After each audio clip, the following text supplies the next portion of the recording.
Let's mic देश का मिजाज ईस्ट। एसआईआर के मुद्दे पर पश्चिम बंगाल की मुख्यमंत्री ममता बनर्जी ने मुख्य चुनाव आयुक्त के खिलाफ महाभियोग प्रस्ताव लाने की पहल की है। इसके लिए वह कांग्रेस सहित पूरे विपक्ष का सपोर्ट चाहती है, लेकिन बंगाल में भाजपा से अकेले मुकाबला करना चाहती है।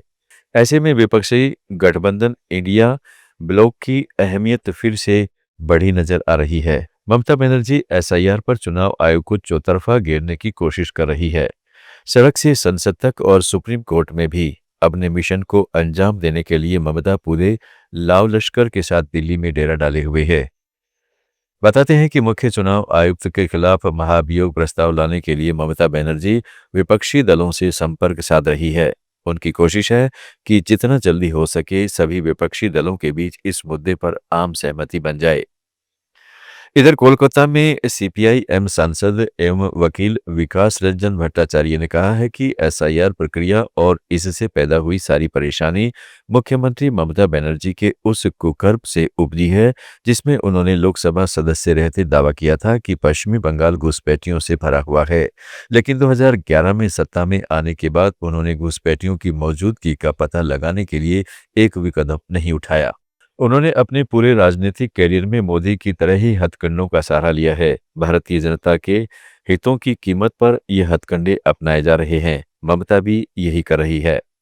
You see, the SIR process, all the trouble which has been created, it originates from Mamta's misdeed of claiming that West Bengal is full of infiltrators. She is the first person in the political arena who created a chaos in parliament and wanted to impress upon the government of India, then run by BJP as well, that West Bengal is now overflooded by the infiltrators. That was her creation, but having come to power in 2011, she did not initiate a single step to identify if there are the infiltrators. Now, Bihar सरकार की ओर से सरकारी डॉक्टरों की निजी practice करने पर रोक लगाने का प्रस्ताव लाया गया है।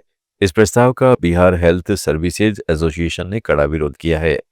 एसोसिएशन का कहना है कि जब तक सरकारी अस्पतालों में समुचित सुविधाएं न हो, उपकरणों और डॉक्टरों की कमी जैसी बुनियादी समस्याएं दूर न कर ली जाएं, तब तक निजी प्रैक्टिस पर बैन नहीं लगाया जाना चाहिए। एसोसिएशन ने मांग की है कि यदि सरकार निजी प्रैक्टिस बंद करना चाहती है तो डॉक्टरों को उचित नॉन प्रैक्टिस अलाउंस दिया जाना चाहिए। केंद्रीय मंत्री जीतन राम मांझी के बेटे और बिहार के जल संसाधन मंत्री संतोष कुमार सुमन को पटना हाईकोर्ट से बड़ी राहत मिली है। कोर्ट ने संतोष कुमार सुमन के खिलाफ चल रहे 8 साल पुराने आपराधिक मामले को रद्द कर दिया है। जस्टिस संदीप कुमार की सिंगल बेंच ने मामले में आदेश दिया है। राष्ट्रपति द्रौपदी मुर्मू ने अपने गृह राज्य ओडिशा की 6 दिवसीय यात्रा के दौरान आज रायरंगपुर मयूरभंज स्थित पुरी के श्री जगन्नाथ मंदिर में पूजा अर्चना की। बाद में उन्होंने महुलदीही के सरकारी गर्ल्स हायर सेकेंडरी स्कूल में प्रख्यात जनजातीय नेता भंजवीर सुनाराम सोरेन की प्रतिमा का अनावरण किया। राष्ट्रपति ने महुलदीही में नवनिर्मित हालिंडे होम का उद्घाटन किया और पूर्णेश्वर महादेव मंदिर में पूजा अर्चना की। ओडिशा के मलकानगिरी जिले से सटे बस्तर क्षेत्र में नक्सली मोर्चे पर सुरक्षा बलों को बहुत बड़ी सफलता मिली है। बस्तर जोन में वर्षों से सक्रिय रहे एक कुख्यात नक्सली ने आत्मसमर्पण कर दिया है। पुलिस के अनुसार 21 लाख के इनामी कांगेर घाटी LOS कमांडर सुखराम मरकाम ने हथियारों के साथ सरेंडर किया है। वह माओवादी संगठन में एरिया कमेटी मेंबर रैंक का कैडर था और लंबे समय से बस्तर मलकानगिरी क्षेत्र में नक्सल गतिविधियों को संचालित कर रहा था।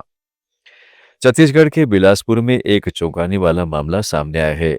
यहां तांत्रिक विद्या के नाम पर पैसे दोगुना करने का लालच दिया गया, फिर ठगी को लूट का रूप दे दिया गया।